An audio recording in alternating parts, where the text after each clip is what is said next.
executive producers agreed to change our live audience shoot day from Friday to Thursday during my senior year of high school, which would allow me to play in high school games on Friday nights. And my castmates could not have been more supportive. Despite my playing abilities or fans in the stands expecting to see me play, I rode the bench. Welcome back. We're talking exclusively with award-winning icon Jaleel White about his new memoir. It's called Growing Up Urkel. You know, it's interesting, Halloween.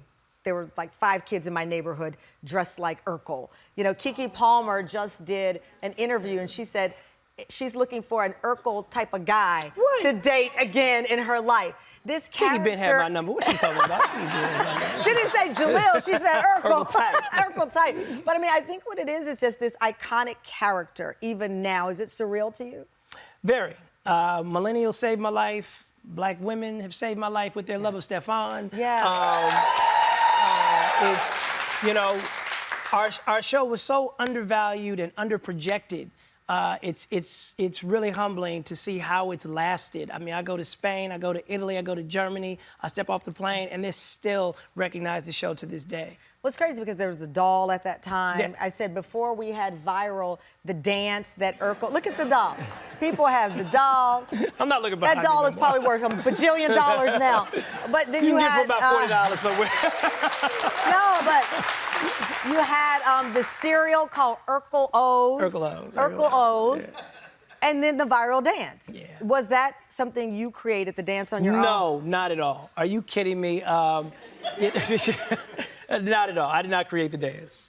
You did? Well, let me remind everybody, if you don't know the dance, let's play it. Oh, gosh. How do you... If you want to do the Steve Urkel dance, all you have to do is hitch up your pants, bend your knees, and stick out your pelvis. I'm telling you, baby, it's better than Elvis. What? Okay. I love that. Gosh. I love that you're blushing. You did it. You were there. Yes. And you're blushing. Your cheeks are turning red. Believe me. And you're brown. If I showed you pictures and video of yourself from middle school, too, you would be blushing. No. But here's the difference. And I was talking with the producers because we started watching the old episodes. It holds up. Yeah. There are some shows I used to love and I turn on. I was watching Jaws, the original. I'm like, who was scared of that shark? Yeah. That shark doesn't even look real. But this holds up the comedy, the heart, the family. It doesn't go out of style. So my childhood pictures, they won't see, but we want to keep seeing the episodes of this for a reason. I love that. You know, it's our producers were ahead of their time in terms of... But the cast also, because you have to have the right people in place to execute the characters. I talk about this, though, this dynamic, though, in the book where, you know, we had an all-white writer's room for the most part. We had a couple of black writers, but it was pretty much dominated by white male writing. And in the beginning, that's why there was a disconnect, because that writing is not matching the authenticity. So all of a sudden, when you inject a character like Urkel, who loves cheese and polka, and his dad knows Wayne Newton, and all of these weird things, I was able to kind of infuse soul into something that was so relatable to the writer's room that made them excited. Oh. Does that make sense? So it was I became, and I'm not saying I did this by design, I'm just saying that's just the nature of who I am as a team builder and a connector. I just became this bridge between the cast and the writer's room, and that's all it was. Well, but the character more than that became the bridge to the audience because, to your point, it's an all-black family, which was powerful representation, but everyone I knew watched this show, black, white, Asian, Latino, and that's the Urkel effect, I believe. That's the part that gets downplayed. You know, don't get it twisted. I love that we are the second longest running black show in the history of television. Wow. Thank you. But I'm doubly proud that so many people who don't look like us appreciate that show across the globe. Because you saw a family. Yes. You saw a family that But we had jokes, though, too. Oh, y'all had jokes. We had jokes. But you had a family, and that family is jokes. Yeah. It's all of those things. Yeah, Did you feel incredibly in the 90s. mature for your age? Because now you've got a paycheck coming in. You know, I've interviewed other stars who were young, and I think it was Leanne Rimes told me one day she looked around the room and she was paying everybody because the checks were coming from her. Yeah. How do you process that? Because that's a level of maturity and responsibility. You know, that is a dynamic that I would love to see explored even in cinema, of what happens when the child becomes a breadwinner. It kind of can topple the household. Now, the good news is my father was a dentist, and You know, he's never stopped working. He's a dentist to this day. You know, if you're in Northern California, you can still find my daddy doing somebody's mouth. But it's a dynamic that definitely, you know, it has to be addressed, and it has to be addressed with love, because it's weird for somebody that is not even of age to be making the most money in the household.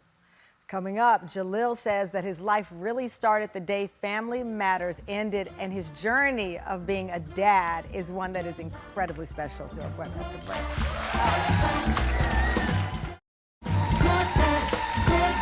Welcome back. Our exclusive conversation with the one and only Jaleel White, exclusively opening up about his, I think, beautifully written and authentic memoir, Growing Up Urkel. In the memoir, Jaleel, you say, "My life started the day Family Matters ended."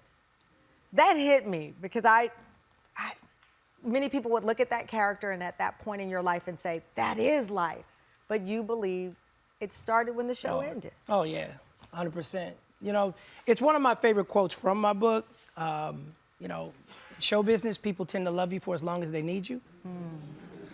So, you know, you know, it's a lot of the things the stories that I share, they're actually designed to share the life lesson at the center that you will be able to relate to. You were 21 at the time. Yeah, exactly. So you go from the show ends, and now you are living in the world. I love when you talk about being at the basketball game on the front row. I think it was Sam Jackson, a lot of people at the game. And you say you almost lived like you were in two worlds. You were still this huge celebrity, you with Penny Hardaway. That was the younger years.